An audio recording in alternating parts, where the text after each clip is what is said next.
Do you also wish to ascend? Ascend to heaven? Oh, wait, not this one. Or this one. There we go. Ascension to Heaven, one of the most well-known xi songs, especially within the Mania community. Now, why is this map so well known? Well, besides being another classic song from xi, this song can also be found in other rhythm games as well, including the Osu Standard mode.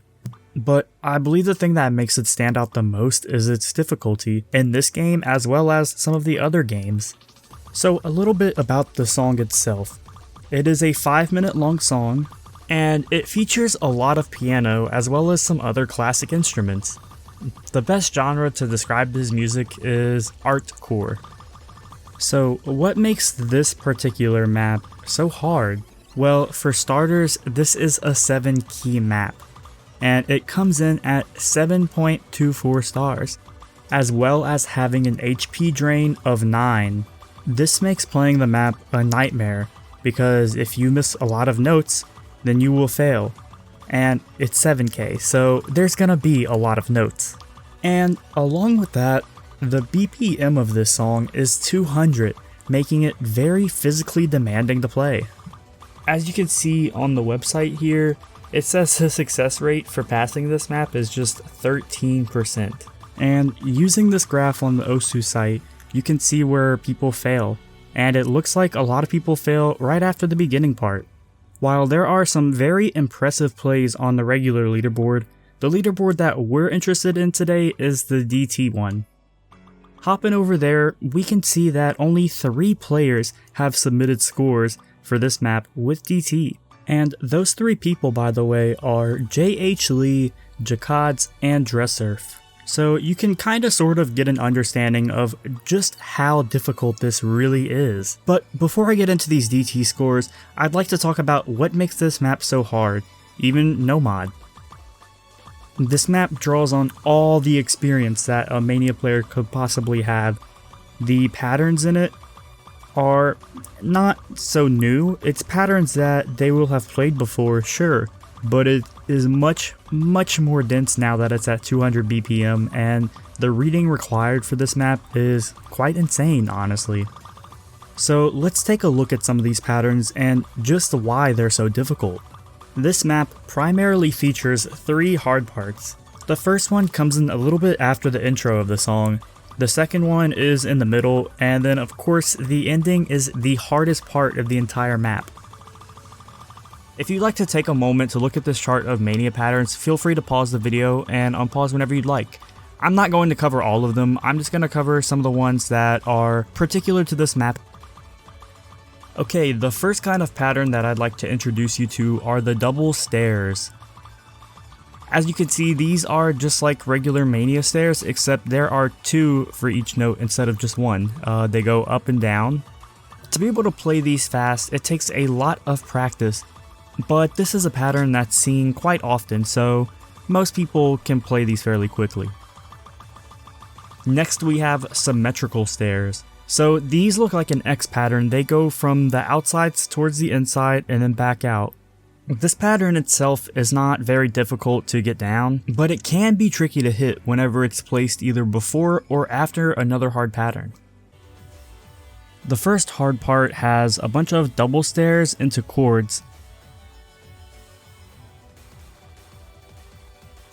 and shortly after that you can see it has some symmetrical stairs into more chords.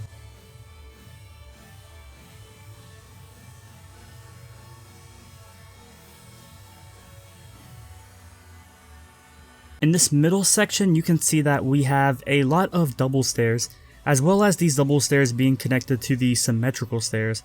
This creates some very weird transitions. When you're playing the stairs, your fingers are constantly moving up and down, and when you have to transition to those symmetrical stairs, it's weird because half your fingers have to start moving in the opposite direction. Now, like I said earlier, the ending is indeed the hardest part. It pretty much takes what's hard about the other parts and makes it even harder. It is more double stairs, more chords in between those double stairs, more symmetrical stairs. It's pretty much everything mixed in together, including some long notes. If you don't watch Mania, then you might think the long notes being there might actually make the game easier because, hey, you're just holding down extra fingers, you're not using them to tap repeatedly, right? Well, actually, long notes can be quite difficult to play. As you hold one finger down, you have to continue pressing the others around it, and doing this takes a lot more practice than what it looks like. So this is what the ending looks like. Overall, it's just much harder to play, and this is where most people lose their accuracy at.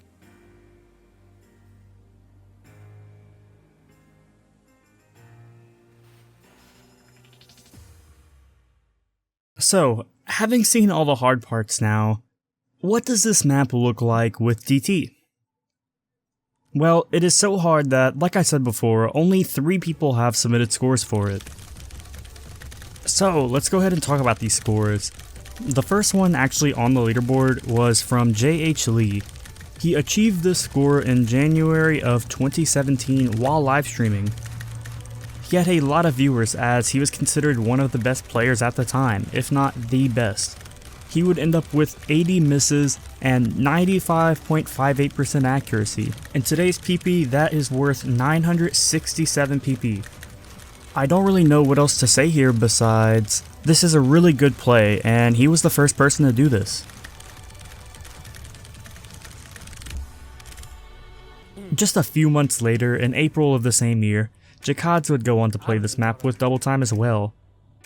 He ended up getting less misses, coming in at only 74, but he actually ended with lower accuracy, under 95%, so unfortunately he only got an A rank on this map. Actually, as a funny joke, the next year, on April 1st, Jakads would go on to change his name to Ascension DT Win, in reference to the fact that he only got an A rank.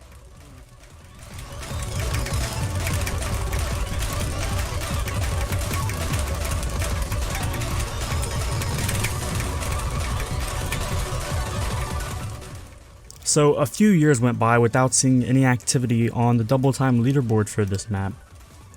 Well, December of last year, Jakads finally decided to play it again. During a live stream that doesn't look so serious, he has some friends behind him that are laughing and messing around. He finished playing through the map once, and did not pass his old score, so his friends chanted for him to play one more time, and he did.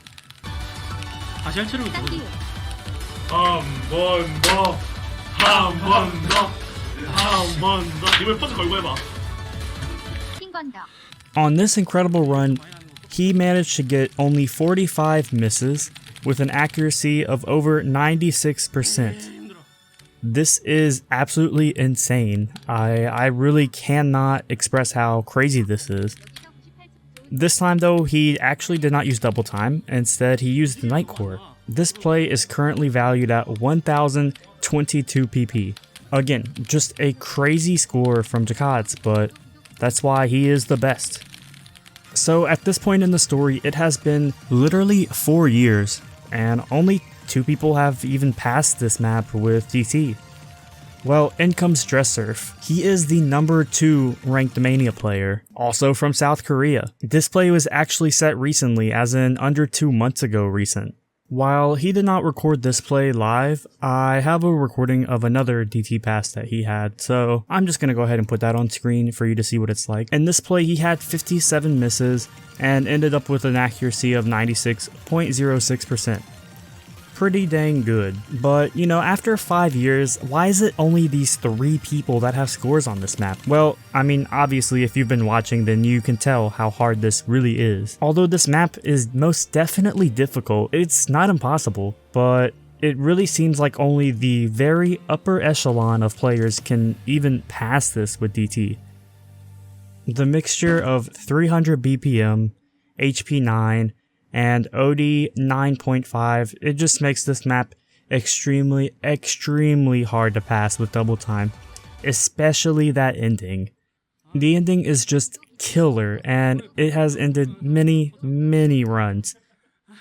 Actually, if you look this up on YouTube, you will see a lot of people that have almost passed, but the ending always gets them. Well, I hope I accomplished my goal today by spreading some more awareness about this map and the very few DT passes it has on it. I would also like to give a huge shout out to this player, Nerd Guy.